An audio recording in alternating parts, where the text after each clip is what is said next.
करेंगे खबरों की ओर।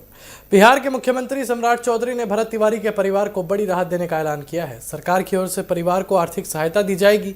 इसके साथ ही परिवार के एक सदस्य को सरकारी नौकरी देने की भी घोषणा की गई है। मुख्यमंत्री ने फैसला न्यायिक जांच के बाद लिया है। दरअसल भरत तिवारी की मौत को लेकर बिहार में काफी चर्चा हुई थी। मामले को लेकर सवाल भी उठाए गए थे और अब परिवार की ओर से न्याय की मांग की जा रही थी। इसके बाद सरकार ने पूरे मामले की न्यायिक जांच कराई और जांच के बाद अब मुख्यमंत्री सम्राट चौधरी ने भरत तिवारी के परिवार के लिए मुआवजे और सरकारी नौकरी का ऐलान किया। मुख्यमंत्री ने कहा कि सरकार पीड़ित परिवार के साथ खड़ी है और परिवार को आर्थिक मदद देकर उनकी मुश्किलें कम करने की कोशिश की जाएगी और साथ ही परिवार के एक सदस्य को सरकारी नौकरी देने का फैसला किया गया है ताकि परिवार को आगे अपना जीवन चलाने में आर्थिक सहारा मिल सके। सरकार को इस फैसले को भरत तिवारी के परिवार के लिए बड़ी राहत मानी जा रही है। किसी परिवार के सदस्य की मौत के बाद परिवार पर आर्थिक और मानसिक दोनों तरह का असर पड़ता है। ऐसे में मुआवजा और नौकरी की घोषणा परिवार को कुछ हद तक सहारा दे सकता है। इस पूरे मामले में न्यायिक जांच भी महत्वपूर्ण रही। न्यायिक जांच का मकसद घटना से जुड़े तथ्यों को सामने लाना और ये पता लगाना था कि आखिर मामला किस तरह हुआ। जांच के बाद सरकार की ओर से परिवार के लिए सहायता का फैसला सामने आया। मुख्यमंत्री सम्राट चौधरी ने साफ किया है कि सरकार इस मामले की गंभीरता से देखरेख कर रही है। पीड़ित परिवार को न्याय और सहायता दिलाने सरकार की जिम्मेदारी है। इसी के तहत आर्थिक मदद और सरकारी नौकरी देने का फैसला लिया गया है। परिवार को सरकार की ओर से मिलने वाली सहायता की प्रक्रिया आगे बढ़ाई जाएगी। सरकारी नौकरी मिलने से परिवार के किसी एक सदस्य को स्थायी रोजगार का सहारा मिलेगा। वहीं आर्थिक सहायता से परिवार की तत्काल जरूरतों को पूरा करने में मदद मिल सकती है। बिहार सरकार के इस ऐलान के बाद भरत तिवारी के परिवार को बड़ी उम्मीद जगी है। परिवार लंबे समय से इस मामले में न्याय और मदद की उम्मीद कर रहा था। सरकार के फैसले से उन्हें आर्थिक सुरक्षा के साथ साथ आगे का जीवन संभालने में भी मदद मिल सकती है। तो कुल मिलाकर भरत तिवारी के परिवार के लिए मुख्यमंत्री सम्राट चौधरी का ये ऐलान एक बड़ी राहत के तौर पर सामने आया है। सरकार ने मुआवजे के साथ सरकारी नौकरी देने का फैसला किया है। अब सबसे अहम बात यह होगी कि परिवार को ये सहायता कितनी जल्दी मिलती है और सरकारी नौकरी की प्रक्रिया कब पूरी होती है। तो चलिए आगे बढ़ते हैं। महाराष्ट्र के नांदेड़ में शिरोमणि अकाली दल के प्रमुख और पंजाब के पूर्व डिप्टी सीएम सुखबीर सिंह बादल पर हुए हमले को लेकर बड़ी खबर सामने आई है। महाराष्ट्र के मुख्यमंत्री देवेंद्र फडणवीस ने इस मामले की जांच के आदेश दिए हैं। पुलिस को यह पता लगाने के निर्देश दिए गए हैं कि आखिर आरोपी ने सुखबीर सिंह बादल पर हमला क्यों किया और इसके पीछे उसकी क्या मंशा थी। जानकारी के मुताबिक गुरुवार यानी कि 13 अगस्त को नांदेड़ में तख्त श्री हजूर साहिब के पास सुखबीर सिंह बादल पर हमला किया गया और घटना के बाद मौके पर मौजूद सुरक्षा कर्मियों और पुलिस ने आरोपी को तुरंत पकड़ लिया। हमले के बाद सुखबीर सिंह बादल को अस्पताल ले जाया गया और घटना के बाद एक वीडियो भी सामने आया। वायरल वीडियो में सुखबीर सिंह बादल एक इमारत के अंदर जाते हुए दिखाई दे रहे हैं। उनके दाहिने हाथ पर कपड़ा बंधा हुआ नजर आ रहा है। हालांकि उनकी हालत को लेकर मुख्यमंत्री देवेंद्र फडणवीस ने जानकारी दी है कि सुखबीर सिंह बादल की स्थिति ठीक है। हमले की जानकारी मिलने के बाद मुख्यमंत्री देवेंद्र फडणवीस ने खुद सुखबीर सिंह बादल से फोन पर बात की और उनका हालचाल जाना। मुख्यमंत्री ने पुलिस अधिकारियों को मामले की पूरी जांच करने के निर्देश दिए और पुलिस अब आरोपी से पूछताछ कर ये पता लगाने की कोशिश कर रही है कि उसने हमला किस वजह से किया। घटना के समय सुखबीर सिंह बादल अपनी पत्नी और अकाली दल की सांसद हरसिमरत कौर बादल के साथ नांदेड़ के तख्त श्री हजूर साहिब गए थे और इसी दौरान उनके ऊपर हमला किया गया। हमले के बाद शिरोमणि अकाली दल की ओर से भी प्रतिक्रिया सामने आई है। पार्टी के उपाध्यक्ष संजीव तलवार ने इस घटना की कड़ी निंदा की है। उन्होंने कहा कि सुखबीर सिंह बादल पंजाब और पंजाबियत की बात करने वाले नेता हैं। उनके मुताबिक ये हमला सिर्फ सुखबीर सिंह बादल पर नहीं बल्कि पंजाब की एकता और अखंडता पर हमला है। फिलहाल पुलिस ने आरोपी को गिरफ्तार कर लिया है और मामले की जांच शुरू कर दी गई है। अब जांच एजेंसियां हमले के पीछे की वजह, आरोपी की मंशा और घटना से जुड़े दूसरे पहलुओं की जांच करेंगी। इस घटना ने सुखबीर सिंह बादल की सुरक्षा को लेकर भी सवाल खड़े कर दिए हैं। किसी बड़े राजनीतिक नेता पर धार्मिक स्थल के पास इस तरह हमला होना सुरक्षा व्यवस्था के लिहाज से गंभीर मामला माना जा रहा है। यही वजह है कि मुख्यमंत्री ने मामले को गंभीरता से लेते हुए तत्काल जांच के आदेश दिए हैं। फिलहाल सबसे बड़ी राहत की बात यह है कि सुखबीर सिंह बादल की हालत ठीक बताई जा रही है। आरोपी पुलिस की गिरफ्त में है और अब जांच के जरिए ये साफ करने की कोशिश की जा रही है कि आखिर इस हमले के पीछे वजह क्या थी। जांच पूरी होने के बाद ही हमले की असली वजह और आरोपी की मंशा का पता चल सकेगा। फिलहाल महाराष्ट्र पुलिस इस पूरे मामले की जांच कर रही है और सरकार ने मामले में तेजी से कार्रवाई के निर्देश दे दिए हैं। तो चलिए आगे बढ़ते हैं। कांग्रेस सांसद गौरव गोगोई ने केंद्र सरकार पर निशाना साधते हुए कहा है कि इस बार सरकार काफी डरी और सहमी हुई नजर आ रही है। कांग्रेस के प्रेस कॉन्फ्रेंस में उन्होंने संसद के मौजूदा सत्र को लेकर सरकार पर कई सवाल खड़े किए। गौरव गोगोई ने कहा कि संसद का सत्र शुरू होने से पहले ही विपक्ष ने सरकार को साफ बता दिया था कि ये सत्र बेहद अहम है। विपक्ष कई जरूरी और जनता से जुड़े मुद्दों को संसद में उठाना चाहता है। उन्होंने कहा कि विपक्ष की कोशिश थी कि महत्वपूर्ण मुद्दों पर जो है सरकार से जवाब लिया जाए और संसद में इन विषयों पर चर्चा हो। गौरव गोगोई ने आरोप लगाया कि सरकार जो है विपक्ष के सवालों से बचने की कोशिश कर रही है। उन्होंने कहा कि पहली बार उन्हें सरकार इतनी डरी और सहमी हुई नजर आ रही है। कांग्रेस सांसद के इस बयान को संसद में सरकार और विपक्ष के बीच चल रही राजनीतिक खींचतान से जोड़कर देखा जा रहा है। उन्होंने कहा कि विपक्ष लगातार महत्वपूर्ण मुद्दों को सदन में उठाने की कोशिश कर रहा है, लेकिन सरकार की ओर से इन मुद्दों पर चर्चा को लेकर क्या रुख अपनाया जाता है, ये लगातार सवालों के घेरे में है। गौरव गोगोई ने एक बिल का जिक्र करते हुए सरकार पर सवाल उठाया। उन्होंने दावा किया कि जिस बिल को सरकार अब लेकर आई है उसकी तैयारी पहले ही की जा चुकी थी। उनके मुताबिक सरकार ने इस बिल को करीब 2 साल पहले यानी 2024 में ही तैयार कर लिया था। कांग्रेस सांसद का यह भी कहना है कि अगर बिल पहले से तैयार था तो इतने समय बाद संसद में लाने की क्यों जरूरत पड़ी। उन्होंने सरकार की प्रक्रिया और उसके फैसलों पर सवाल खड़े किए। गौरव गोगोई ने कहा कि विपक्ष संसद में जनता से जुड़े कई अहम मुद्दों पर चर्चा चाहता है। उनका कहना है कि संसद सिर्फ सरकार के बिल पास करने के लिए जगह नहीं है, बल्कि यहां जनता से जुड़े सवालों पर चर्चा और सरकार से जवाब भी मांगा जाना चाहिए। कांग्रेस की प्रेस कॉन्फ्रेंस में पार्टी ने संसद सत्र को लेकर अपनी रणनीति भी साफ करने की कोशिश की। विपक्ष लगातार अलग अलग मुद्दों को लेकर सरकार पर दबाव बना रहा है, वहीं सरकार की ओर से भी विपक्ष के आरोपों पर जवाब दिए जा रहे हैं। गौरव गोगोई के बयान से साफ है कि संसद के इस सत्र में सरकार और विपक्ष के बीच टकराव कम होने के बजाय और बढ़ सकता है। कांग्रेस सरकार से कई मुद्दों पर जवाब मांग रही है और इन मुद्दों को सदन में उठाने की तैयारी में है। अब देखना होगा कि आने वाले दिनों में संसद में इन मुद्दों पर कितनी चर्चा होती है और सरकार विपक्ष के सवालों का क्या जवाब देती है। फिलहाल गौरव गोगोई का यह बयान सियासी तौर पर काफ़ी अहम माना जा रहा है, क्योंकि उन्होंने सीधे तौर पर सरकार की कार्यशैली और उसके सवालों पर और फैसलों पर सवाल उठाए हैं। तो चलिए आगे बढ़ते हैं, एयर इंडिया की बात करेंगे। एयर इंडिया ने अपने सभी पायलटों की अनिवार्य ड्रग जांच कराने का फैसला किया है। यह फैसला फुकेट दिल्ली फ्लाइट में टर्बुलेंस की घटना और उसके बाद सामने आए गांजा सेवन के आरोपों के बीच लिया गया है। कंपनी का कहना है कि इस कदम का सबसे बड़ा मकसद यात्रियों की सुरक्षा सुनिश्चित करना और एयरलाइंस पर लोगों का भरोसा बनाए रखना है। एयर इंडिया के मुताबिक अब ग्रुप के सभी पायलटों की भी जांच की जाएगी, स्क्रीनिंग की जाएगी और इस जांच में प्रतिबंधित पदार्थों और कुछ दवाओं के इस्तेमाल की भी जांच होगी। कंपनी ने बताया कि पायलटों की जांच ट्रेनिंग और उड़ान के बाद की जाएगी।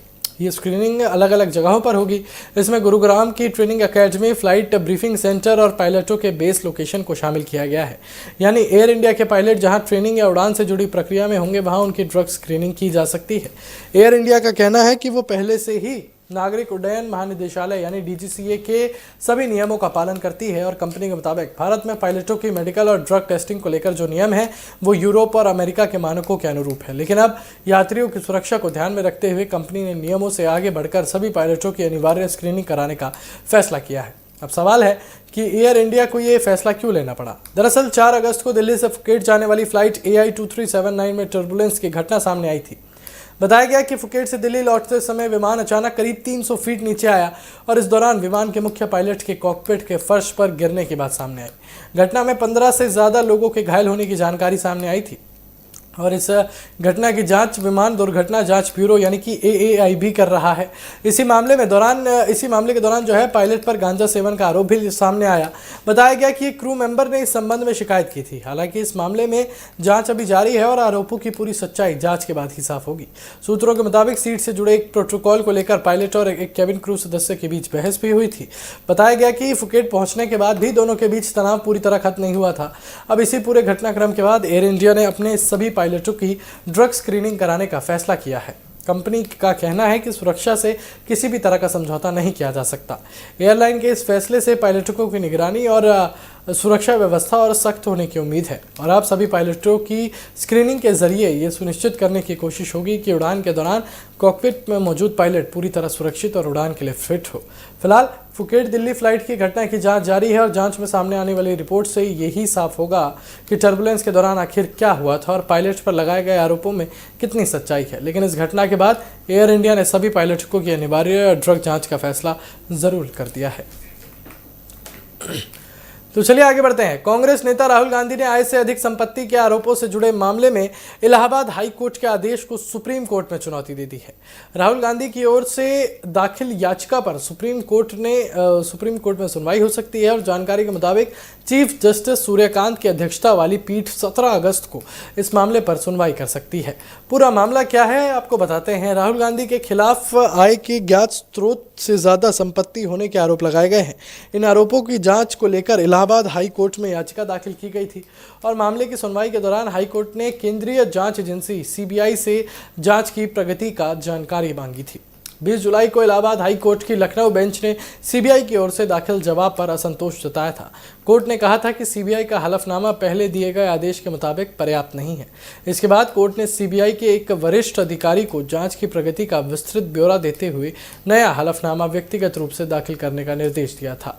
हाई कोर्ट ने यह भी संदेश दिया और यह भी कहा कि अगर जांच के दौरान प्रवर्तन निदेशालय यानी कि ईडी को किसी तरह की अवैधता से जुड़ी सामग्री या दस्तावेज मिलते हैं तो वो कानून के मुताबिक आगे की कार्रवाई कर सकता है। यानी हाईकोर्ट के आदेश में राहुल गांधी के खिलाफ आरोपों को लेकर जांच की प्रक्रिया को आगे की बढ़ाने की जो बात है वो कही गई थी और अब राहुल गांधी ने इसी आदेश को सुप्रीम कोर्ट में चुनौती दी है।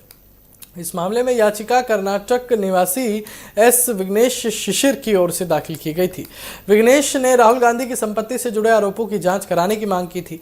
वो खुद को बीजेपी कार्यकर्ता भी बताते रहे हैं। विघ्नेश शिशिर इससे पहले राहुल गांधी पर दोहरी नागरिकता रखने का आरोप लगाते हुए भी आंदोलन का रुख कर चुके हैं। हालांकि मौजूदा मामला जो है ये आय से अधिक संपत्ति के आरोपों की जांच से जुड़ा है।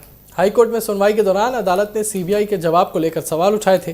कोर्ट का कहना था कि जांच की प्रगति के बारे में पर्याप्त जानकारी नहीं दी गई है और इसी वजह से सीबीआई के वरिष्ठ अधिकारी को नया हलफनामा दाखिल करने का निर्देश दिया गया है।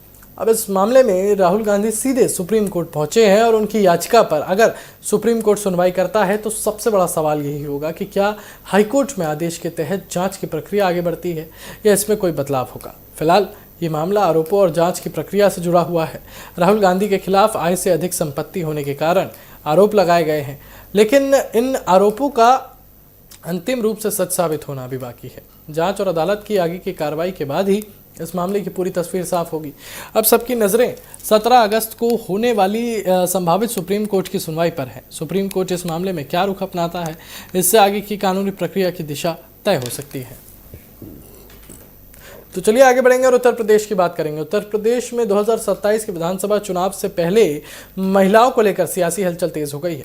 चर्चा है कि योगी सरकार बिहार के मॉडल की तर्ज पर यूपी की महिलाओं के लिए बड़ी आर्थिक योजना लाने की तैयारी कर रही है। अब इस प्रस्तावित योजना के तहत महिलाओं को स्वरोजगार शुरू करने के लिए आर्थिक मदद दी जा सकती है। सबसे ज्यादा चर्चा इस बात की है कि एक महिला को कुल 50,000 रुपए तक की आर्थिक सहायता देने पर विचार किया जा रहा है। हालांकि ये रकम एक साथ नहीं दी जाएगी। प्रस्तावित मॉडल के मुताबिक महिलाओं को ये पैसा 3 से 4 किश्तों में दिया जा सकता है। अगर ये योजना लागू होती है तो इसका फायदा प्रदेश की बड़ी संख्या में महिलाओं को मिल सकता है। खासतौर पर ऐसी महिलाओं को ध्यान में रखा जा सकता है जो अपना छोटा कारोबार या स्वरोजगार शुरू करना चाहती हैं। इस योजना को लेकर अभी अंतिम फैसला नहीं हुआ है। सरकार की तरफ से इस प्रस्ताव पर मंथन किया जा रहा है। साथ ही भारतीय जनता पार्टी यानी बीजेपी भी अपने स्तर पर सर्वे करा रही है। बताया जा रहा है कि सरकार और संगठन दोनों ये समझने की कोशिश कर रहे हैं कि महिलाओं के बीच इस तरह की योजना की ज़रूरत और असर कितना हो सकता है। सूत्रों के मुताबिक सर्वे की जिम्मेदारी सरकार के एक वरिष्ठ मंत्री को दी गई है। खास बात यह है कि ये मंत्री बीजेपी के प्रदेश अध्यक्ष भी रह चुके हैं, यानी सरकार और संगठन दोनों मिलकर इस प्रस्ताव पर काम कर रहे हैं। योजना का एक बड़ा मकसद महिलाओं को आर्थिक रूप से मजबूत करना बताया जा रहा है। अगर किसी महिला को अपना छोटा कारोबार शुरू करना है, दुकान खोलनी है, सिलाई कढ़ाई का काम करना है या कोई दूसरा स्वरोजगार शुरू करना है तो आर्थिक सहायता उसके लिए शुरुआती पूंजी का काम कर सकती है। बिहार में महिलाओं के लिए आर्थिक सहायता से जुड़ी योजनाओं को लेकर काफ़ी चर्चा रही है। इसी मॉडल को देखते हुए अब यूपी में भी महिलाओं के लिए इसी तरह की जो है योजना पर विचार किए जाने की बात सामने आई है। उत्तर प्रदेश में 2027 का विधानसभा चुनाव अभी दूर है, लेकिन राजनीतिक दलों ने अपनी तैयारियां शुरू कर दी हैं। महिला वोटर सभी राजनीतिक दलों के लिए बेहद महत्वपूर्ण है। ऐसे में महिलाओं को आर्थिक रूप से मदद देने वाली योजना सरकार के लिए राजनीतिक और सामाजिक दोनों नजरिए से अहम हो सकती है। हालांकि अभी ये साफ नहीं है कि 50,000 रुपये की सहायता किन महिलाओं को मिलेगी, इसके लिए पात्रता क्या होगी और पैसा किस तरह दिया जाएगा। ये भी तय होना बाकी है कि योजना का नाम क्या होगा और इसे लागू करने के लिए कितना बजट रखा जाएगा। फिलहाल सरकार और बीजेपी की तरफ से सर्वे और मंथन की बात सामने आ रही है, इसलिए इसे अभी अंतिम सरकारी योजना नहीं माना जा सकता। अगर प्रस्ताव को मंजूरी मिलती है तो आने वाले समय में इसके नियम और पात्रता की पूरी जानकारी सामने आ सकती है। यानी 2027 के चुनाव से पहले यूपी में महिलाओं को लेकर एक बड़े सियासी दांव की तैयारी की चर्चा है। बिहार मॉडल की तर्ज पर जो है अगर 50,000 रुपये तक की आर्थिक मदद वाली योजना लागू होती है तो ये प्रदेश की महिलाओं के साथ साथ चुनावी राजनीति पर भी बड़ा असर डाल सकती है। अब नज़र इस बात पर है कि योगी सरकार इस प्रस्ताव को कब तक अंतिम रूप देती है और क्या महिलाओं के लिए 50,000 रुपये तक की आर्थिक सहायता वाली योजना वास्तव में ज़मीन पर उतरती है। तो चलिए आगे बढ़ते हैं। उत्तर प्रदेश की राजनीति से बड़ी खबर सामने आई है। बहुजन समाज पार्टी यानी कि बीएसपी की प्रमुख मायावती ने अपनी ही पार्टी के पूर्व स्वास्थ्य मंत्री अनंत कुमार मिश्रा से उर्फ उंटू मिश्रा को पार्टी से बाहर कर दिया है। मायावती ने अनंत कुमार मिश्रा को पार्टी विरोधी गतिविधियों के आरोप में तत्काल प्रभाव से निष्कासित किया है। अनंत कुमार मिश्रा मायावती सरकार में उत्तर प्रदेश के स्वास्थ्य मंत्री रह चुके हैं। ऐसे में उनका पार्टी से निष्कासन जो है राजनीतिक तौर पर अहम माना जा रहा है, खासकर तब जब उत्तर प्रदेश में 2027 के विधानसभा चुनाव को लेकर राजनीतिक गतिविधियां तेज हो चुकी हैं। मायावती ने सोशल मीडिया प्लेटफॉर्म एक्स पर भी पोस्ट कर अनंत कुमार मिश्रा को निष्कासन की जानकारी दी और उन्होंने कहा कि अनंत कुमार मिश्रा को पार्टी विरोधी गतिविधियों के कारण तत्काल प्रभाव से बीएसपी से निष्कासित किया गया है। मायावती ने अपने बयान में पार्टी के कार्यकर्ताओं को भी सतर्क रहने की अपील की है। उन्होंने कहा कि उत्तर प्रदेश में चुनावी माहौल लगातार गर्म होता जा रहा है। ऐसे में पार्टी के सभी स्तरों पर काम करने वाले नेताओं और कार्यकर्ताओं को विरोधी दलों के उनकी रणनीतियों से सावधान रहना चाहिए। मायावती ने आरोप लगाया कि राजनीतिक विरोधी अलग अलग तरीकों से पार्टी के लोगों को प्रभावित करने की कोशिश कर सकते हैं। उन्होंने कार्यकर्ताओं से अपील की कि वो किसी भी तरह के लालच, दबाव, इनाम या सजा और आपसी फूट जैसी रणनीतियों से सावधान रहे। बीएसपी सुप्रीमो ने कार्यकर्ताओं से पार्टी के मिशन के प्रति ईमानदारी और पूरी निष्ठा के साथ काम करने को कहा। उन्होंने कहा कि आने वाले विधानसभा चुनाव में पार्टी के अम्बेडकरवादी मिशन को सफल बनाने के लिए सभी कार्यकर्ताओं को पूरी मेहनत और ईमानदारी से जुटना होगा। अनंत कुमार मिश्रा का निष्कासन ऐसे समय में हुआ है जब बीएसपी उत्तर प्रदेश में अपनी राजनीतिक जमीन मजबूत करने की कोशिश कर रही है। 2027 का विधानसभा चुनाव मायावती के लिए बेहद महत्वपूर्ण माना जा रहा है। पार्टी का फोकस अपने पारंपरिक वोट बैंक को मजबूत करने के साथ साथ दूसरे वर्गों तक पहुंच बढ़ाने पर भी है। ये पहली बार नहीं है जब मायावती ने पार्टी के किसी बड़े नेता के खिलाफ इस तरह की कार्रवाई की है। इससे पहले बीएसपी ने पार्टी विरोधी गतिविधियों के आरोप में कई वरिष्ठ नेताओं पर कार्रवाई की है। मायावती ने अपने भतीजे आकाश आनंद के ससुर और पूर्व राज्यसभा सांसद अशोक सिद्धार्थ को भी पार्टी से बाहर किया था। इसके अलावा पंजाब, हिमाचल प्रदेश और जम्मू कश्मीर के पार्टी कोऑर्डिनेटर रहे रणधीर सिंह बेनीवाल पर भी पार्टी विरोधी गतिविधियों के आरोप में कार्रवाई की जा चुकी है। अब अनंत कुमार मिश्रा के निष्कासन के बाद उत्तर प्रदेश की राजनीति में इसके असर को लेकर चर्चा शुरू हो गई है। अनंत कुमार मिश्रा लंबे समय तक बीएसपी से जुड़े रहे हैं और मायावती सरकार में महत्वपूर्ण जिम्मेदारी संभाल चुके हैं। फिलहाल मायावती का संदेश साफ है कि पार्टी के खिलाफ गतिविधियों को लेकर वो किसी तरह की ढील देने के मूड में नहीं है। साथ ही उन्होंने कार्यकर्ताओं को चुनावी माहौल में सतर्क रहने और पार्टी के मिशन के लिए एकजुट होकर काम करने की अपील की है। अब देखना होगा कि अनंत कुमार मिश्रा के निष्कासन के बाद उनकी अगली राजनीतिक रणनीति क्या होती है और 2027 के चुनाव के पहले बीएसपी के इस फैसले का उत्तर प्रदेश की राजनीति पर कितना असर पड़ता है।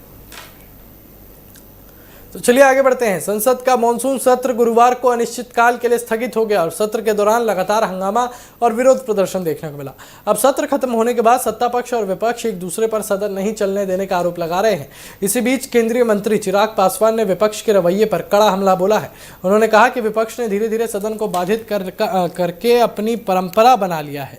चिराग पासवान के मुताबिक सबसे ज्यादा तकलीफ इस बात की है कि विपक्ष सदन की कार्रवाई रोकने को अपनी सफलता मानता है और चिराग पासवान ने कहा कि विपक्षी सांसदों को लगता है कि अगर सदन नहीं चला तो उन्होंने बड़ी उपलब्धि हासिल कर ली।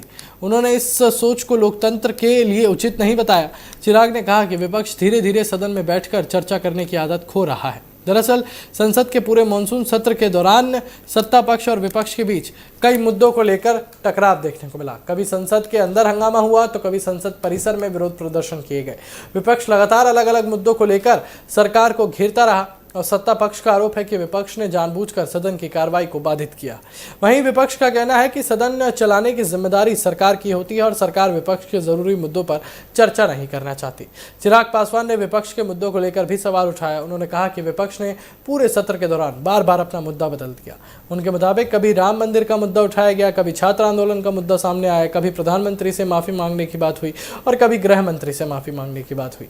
चिराग पासवान ने कहा कि इससे ऐसा लगता है कि विपक्ष ने पहले ही तय कर लिया था कि सदन को चलने नहीं देना है। और केंद्रीय मंत्री ने यह भी दावा किया कि सरकार की ओर से विपक्ष से बातचीत की कोशिश की गई है। उन्होंने कहा कि सत्ता पक्ष ने कई स्तर पर प्रयास किया, यहां तक कि राहुल गांधी के चैम्बर में जाकर उनसे बातचीत करने की कोशिश की गई। चिराग पासवान ने कहा कि एक दिन पहले गृह मंत्री अमित शाह ने भी सामने आकर कहा था कि वो विपक्ष के हर सवाल का जवाब देने के लिए तैयार हैं। और चिराग के मुताबिक जब सरकार विपक्ष के सवालों का जवाब देने को तैयार थी तो इससे ज़्यादा सरकार और क्या कर सकती थी।